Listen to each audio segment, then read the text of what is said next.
morning. Today is Beis Nisan, Tavshin Ayin, and we are in Teres Menachem Sefer Mamorim Tavshin Yud in the Mamar of Shavuos, the first night of Shavuos Tavshin Yud. The Mamar is on the Mamar opens with the words B'shah Shehikdimu. We are on page Kuf Samach Aleph. And we are Okay. 4 lines from the top. Yeah, exactly. 4 lines from the top. The line begins Alehem, and we're at the Ukmei Kain. The Rebbe is explaining here that there is 3 types of Avodah. One is represented in the month of Nisan, one represented in the month of Iyar, one represented in the month of Sivan. Nisan represents the Avodah, service of Hashem, in a manner of Kabbalah's oil, accepting the yoke, denoted in the fact that the Jews left Egypt in a haste.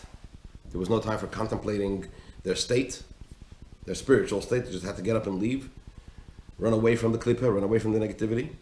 Iyar represents the Avodah of Ishapcha. In other words, the former, the one that I just mentioned, Nisan, is Iskafia, subjugation.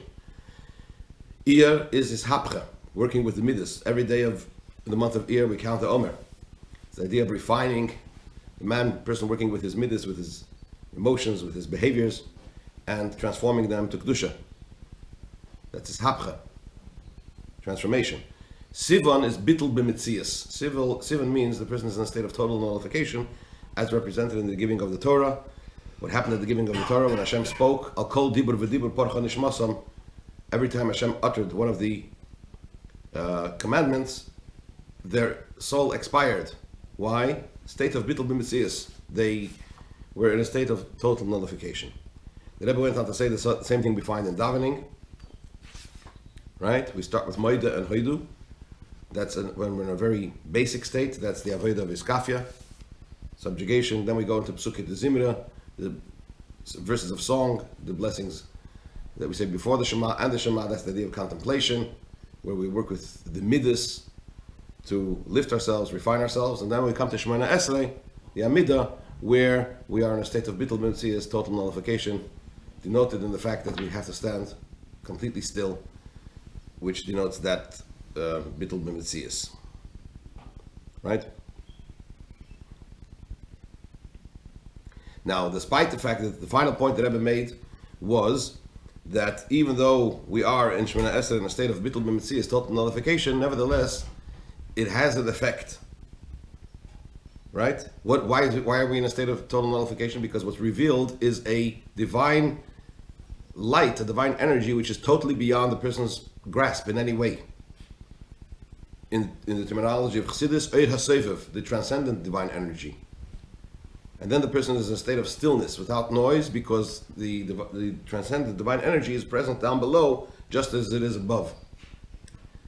But even though, this is it's transcendent, it does have an impact on the internal subconscious of the individual, and that in turn has an effect on the person. And he quoted the story with Daniel when he had the vision, and Hanani, Mishael, and Azariah were with him, or I'm sorry, it was Chagi, Zechariah, was it who? Chagi, Zechariah, and Malachi were with him. So he saw the vision, they were with him, they did not see the vision, but they started trembling. Why? Says the Gemara, Afal gav the ihu lechazi, mazlayu chazi. Despite the fact that they did not see the vision, their mazel, meaning to say the part of their soul that is above and doesn't come down to clothe itself in the body, does see the vision, and being that the soul above is connected to the soul below, it has an effect, and it caused them to physically tremble.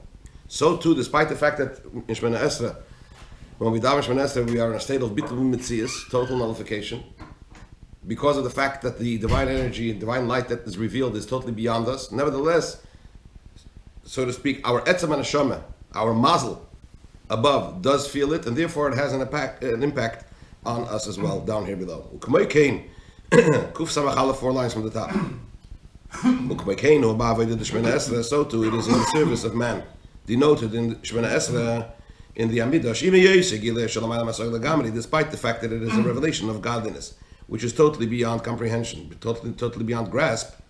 So you would think that it is completely detached, removed from the person, and has no impact. Nonetheless, this light also has an effect on the external organs and in the garments of thought, speech, and action of the individual. Why? Because the etzem and neshama, the essence of the soul, does feel the divine light and energy, and therefore it has an effect on the person down here below. Now we get to the final point where the Rebbe ties it together. Ubitul zed shemana esrei. And this nullification that the person experiences during the Shemana Esrei kashur im inyan ha'heidah shebehaschala satfila is connected to the idea of subservience, submissiveness, submitting, that is denoted in the beginning of davening in the moida and the hoidu, as the Rebbe explained earlier. For as mentioned earlier, the beginning of davening is in a mode of submitting and nullification, right? Kabbalas oil, the lowest level, accepting of the yoke. But through this nullification and submission,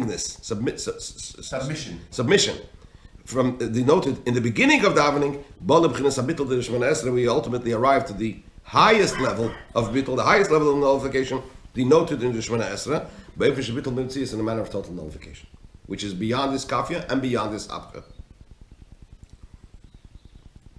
And as you rightly noted, it's along the lines of malchus. In other words, the beginning of the davening being malchus, and Shemana Esrei, as it were, the transcendent would be keser, which are linked, obviously, but on the two extremes of the spectrum.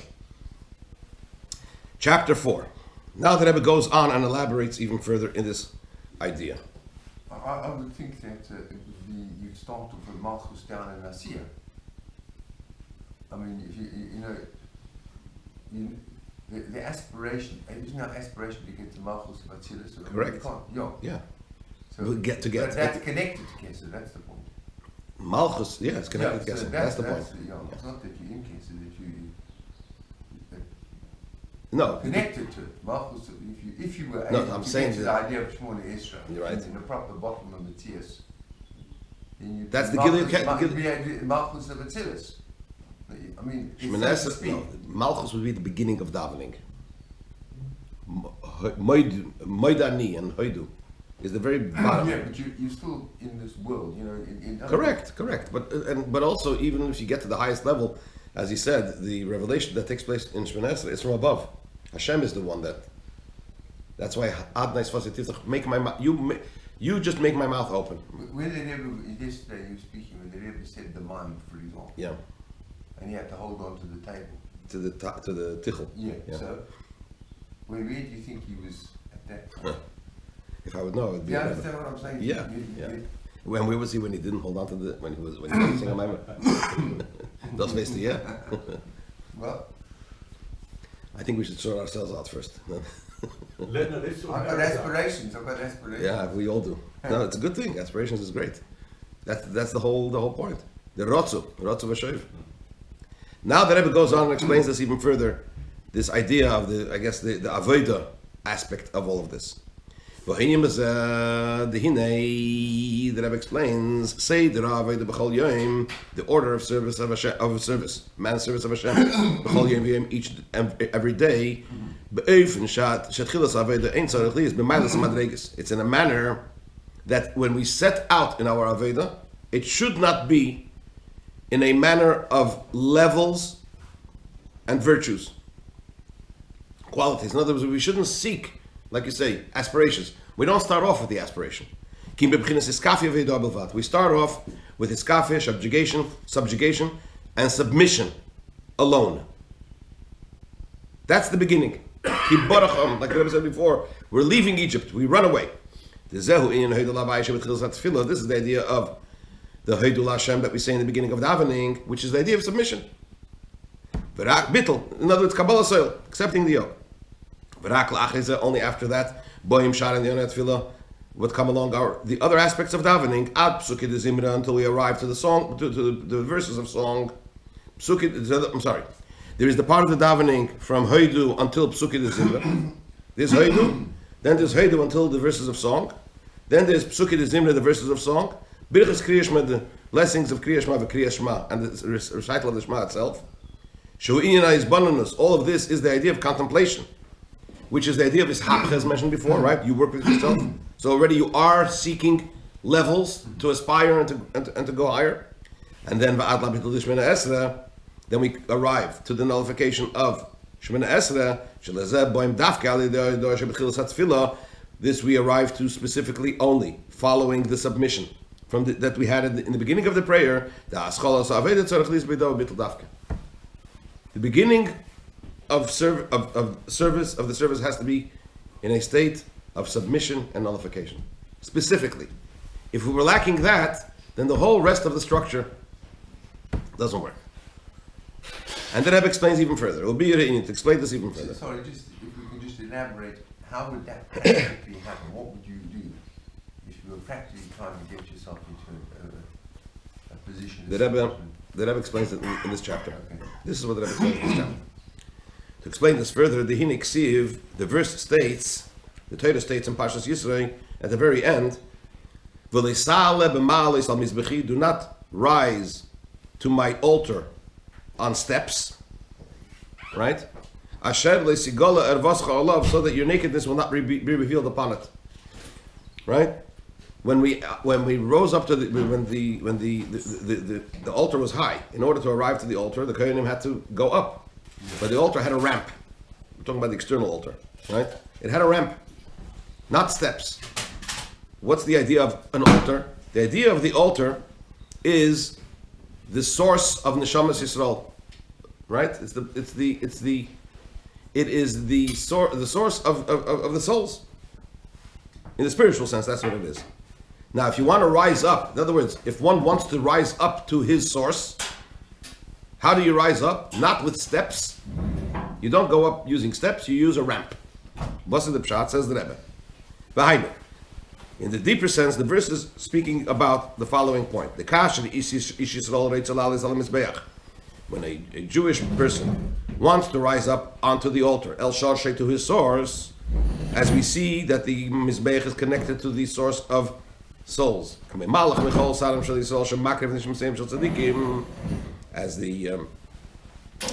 As the Talmud states that Angel Michal, the host of the Jewish people, offers up the souls of tzaddikim upon the altar. So we see that the altar is connected to what?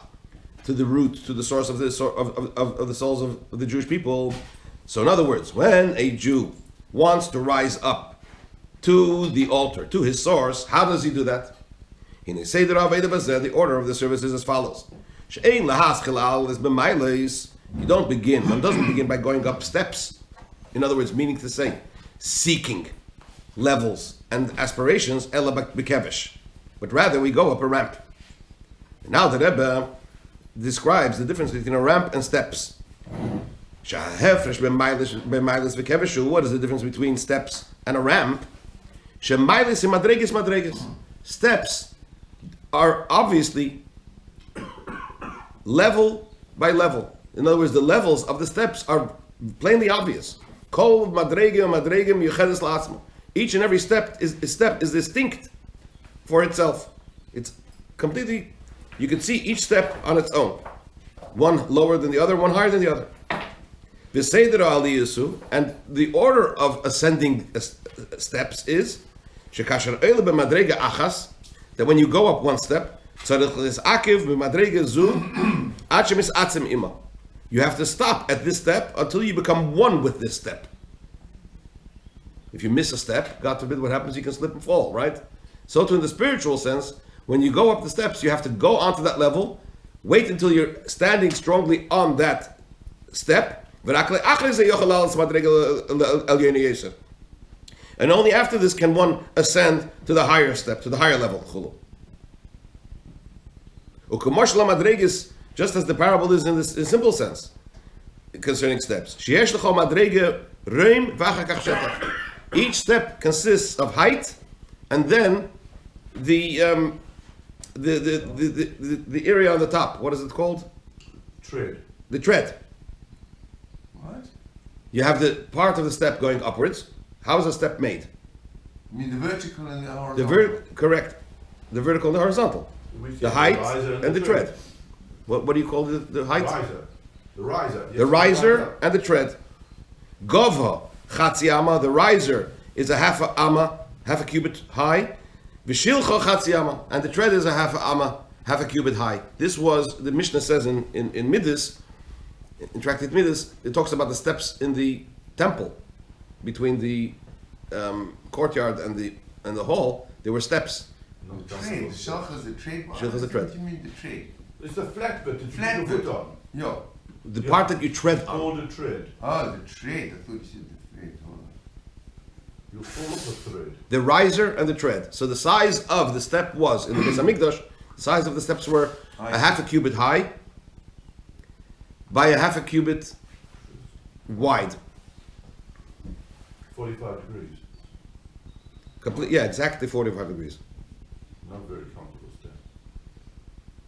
Okay. Why? You mean When the, it's half the and tread half. should be wider? Building They were the regulation. same half. They were the same. The width and the height were the same. Yeah. Yeah, because you normally have the flat bit much bigger. Well, we have an architect here, so he'll do a study on that.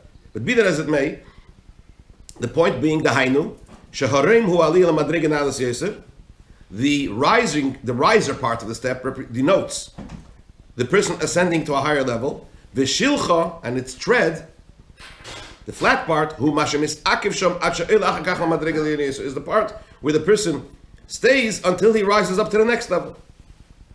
Right? So, but what's the point? When you go up steps, you go up onto one level, you wait until you're standing steadfast, and you move on to the next one. Yeah. Mashenkin kevesh hurak madregachas. Whereas a ramp is all one. The rising part, yes, you're rising gradually, but it's all flat. To such an extent, hang on a second. If it's a steeper ramp. It's not flat.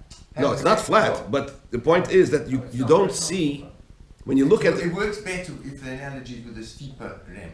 meaning, In other words, if you think of climbing up a mountain, if they want to rest, they have to find a ledge to rest on. You know, in other words, any effort on a ramp is. Well, you talked 45 degrees. I'm just saying. The point is, if you- the analogy works better, not on a shallow ramp, but on a more It's steep. called a ramp rather than a slope. It's a technical word. Yeah, that's all. a kevish is, you mean a kevish is a ramp rather than a slope. Well, the point is that when you look at the ramp, Yeah. or rather, as you're going up the ramp, the point is that when you look at the ramp, let's say if you're looking at the ramp in the in the front of it, without looking at the side where you actually see the angle, you can't really see the difference between the bottom part of the ramp and the top part. It's all flat. It's a flat surface. It's on an angle, but it's a flat surface. That's the point. Whereas steps are broken up. It's plainly noted, plainly obvious that there are different levels. So let's see what the Rebbe says. So the ramp is flat.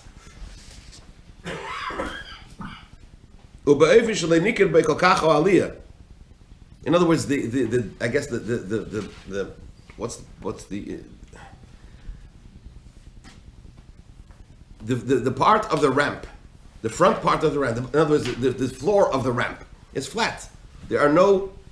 It's not broken up. It's one Not long continuous. differentiated, it's One long continuous one run. element. Yeah. One long continuous run.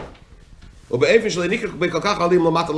such an extent that the ascent, the difference between going from below to above, isn't so obvious. Top of page Kuf Samach Beis. Because the angle of the ramp is such, it's made so, it should be easier to ascend it.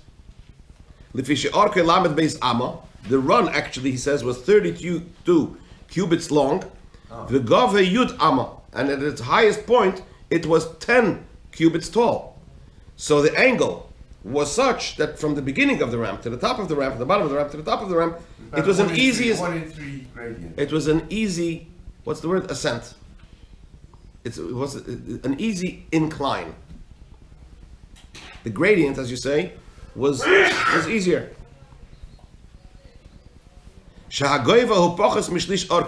In other words, the height was less than a third. The height was less than a third its length. So I guess if the height is less than a third its length, that denotes an easy incline and it's easy to go up. The point being, we'll carry on with tomorrow, but the point being that when we talk about steps, the levels are very distinct and noticeable. And it's hard and it's more demanding. Whereas the ramp was the difference between the bottom and the top is not so easily noticeable, and it's an easy incline. And therefore, when a person wants to go up to higher levels, the beginning he has to start by going up a ramp, not going up steps. The Rebbe will explain that in Avodas Hashem further down in the Mamar. Continue Mitzvah tomorrow.